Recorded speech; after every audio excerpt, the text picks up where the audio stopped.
जय श्री कृष्णा दोस्तों, राधे राधे। कैसे हैं आप सभी दोस्तों। आज मैं आपको सुनाती हूँ एक शहरी मज़दूर की बहुत ही बढ़िया कहानी। वो शहरी मज़दूर जो बहुत ही चालू था, बहुत ही तेज़ था, बहुत ही कंजूस था, सबसे अपना काम निकलवाने में नंबर 1 था।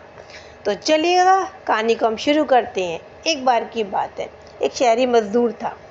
शहर में सबको लूटता था, कुछ ना कुछ करके, छोटा मोटा 10-20 रुपए का, 50-60 का, 100 का, 1000 का, ऐसे काम सबसे अपने निकलवा लेता था और लूट लेता था। सब खूब लूटते थे आराम से।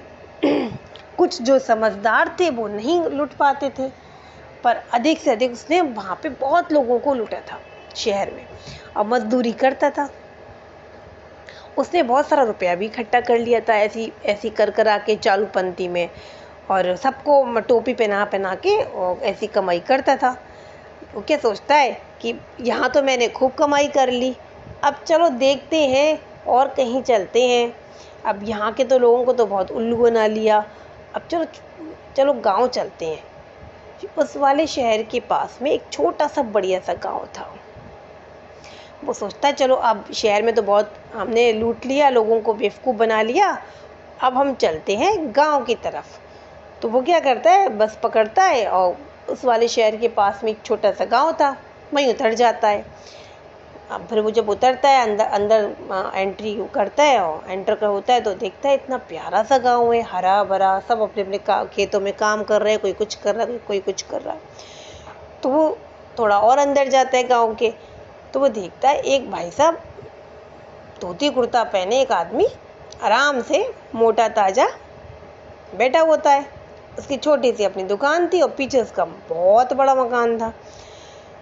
तो वो सोचता है अब चलो यहीं पर हमें जाना चाहिए। तो भाई साहब वो अपना आ रहा होता है, वो दूर से कहता है, ओ सेठ जी राम राम। तो भाई वो जो व्यक्ति बैठा होता है अपनी बहुत बड़ी कुर्सी में, बताया अरे इनने हमें सेठ जी बुलाया है ना। सेठ जी खुश हो गए। सेठ जी भी कहते हैं राम राम भाई, राम राम, कौन हो तुम, कहाँ से आए हो। तो कहता है अरे मैं तो यहाँ पे नया नया आया हूँ, और सेठ जी मैं तो और कहीं जा रहा था, मैंने दूर से आपका जब चेहरा देखा तो मुझे ऐसा लगा कि सामने साक्षात भगवान बैठे हुए हैं। तो सेठ जी को चेहरे पे खुशी आ जाती है, अरे वाह, सेठ जी को भगवान कह दिया। फिर तो सेठ जी के न्यारे व्यारे। फिर क्या होता है, सेठ जी कहते हैं अरे अरे इसके लिए एक अजनबी आया है, इसके लिए चाय नाश्ता का इंतजाम किया जाए और साथ में रबड़ी भी लाई जाए। भाई साहब वो तो बड़ा खुश हो जाता है, अरे बोले गांव की रबड़ी, प्योर दूध वाली, मज़ा आ गया। वो आराम से अपना सामान रखता है, बैठता है, कहता सेठ जी मैं जब आपको देखा अभी मैं जा तो और कहीं रहा था, पर मेरी निगाह आप पे पड़ी, मुझे लगा कि आप तो भगवान बैठे हैं, ये तो मुझे यहीं पर जाना चाहिए हैं, और आप तो मतलब ये कुर्सी पे बैठने के लायक ही नहीं है, आपको तो सिंहासन में बैठना चाहिए। तो सेठ जी कहते हैं अरे इसके लिए ज़रा कुछ सामान बांध देना, जैसे कि चीनी चावल, इसको थोड़ा थोड़ा सामान बांध के ले आओ।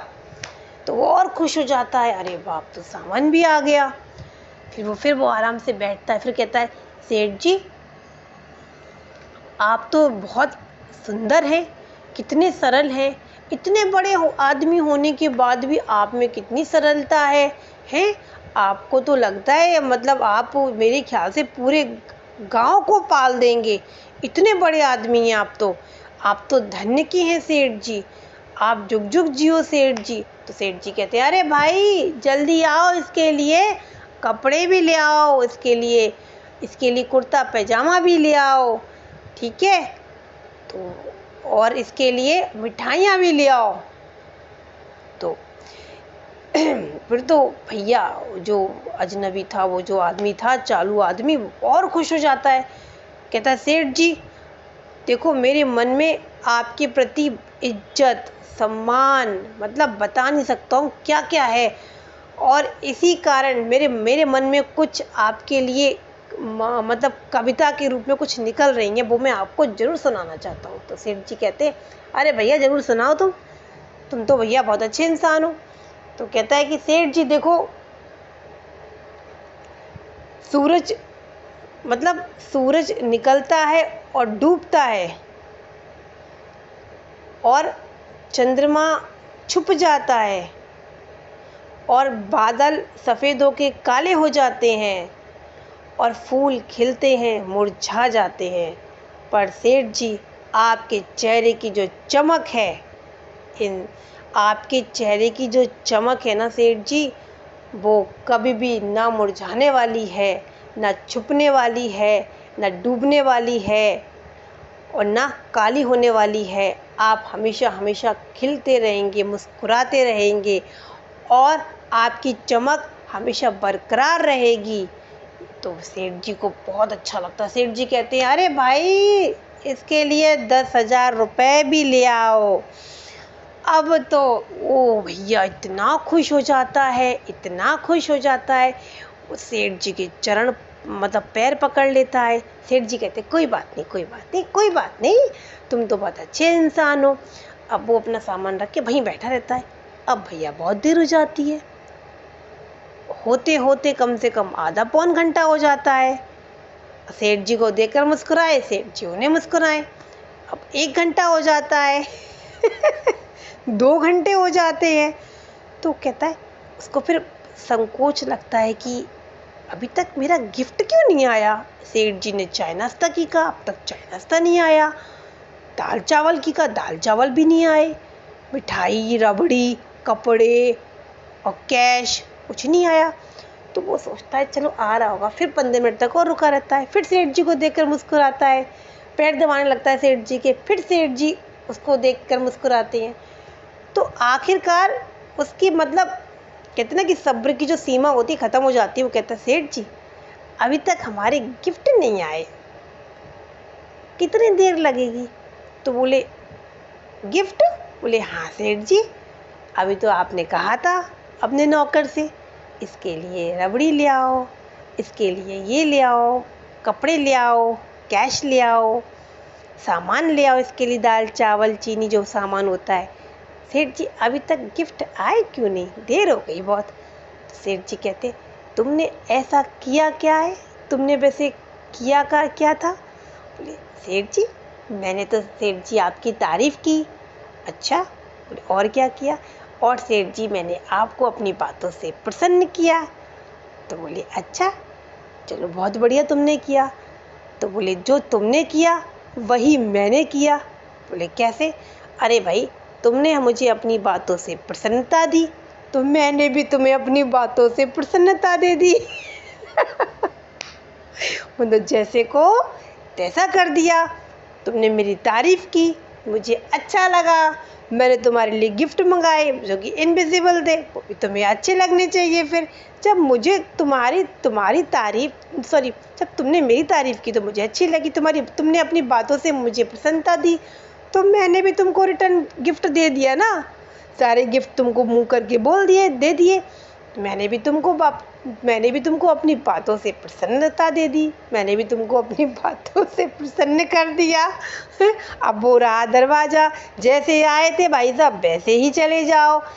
गांव के लोग सीधे हैं पर पागल नहीं है, बेवकूफ़ नहीं है।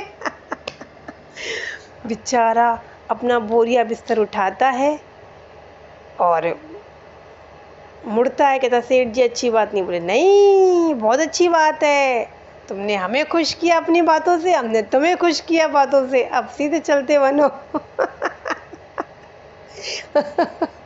तो भाई साहब अपना बोरिया बिस्तर उठाते, उन्हें को ऐसा लगता है कि गांव है, गांव के लोग भोले भाले हैं, हमारी जाल साझे में आ जाएंगे। पर ऐसा कुछ नहीं होता है बेचारे।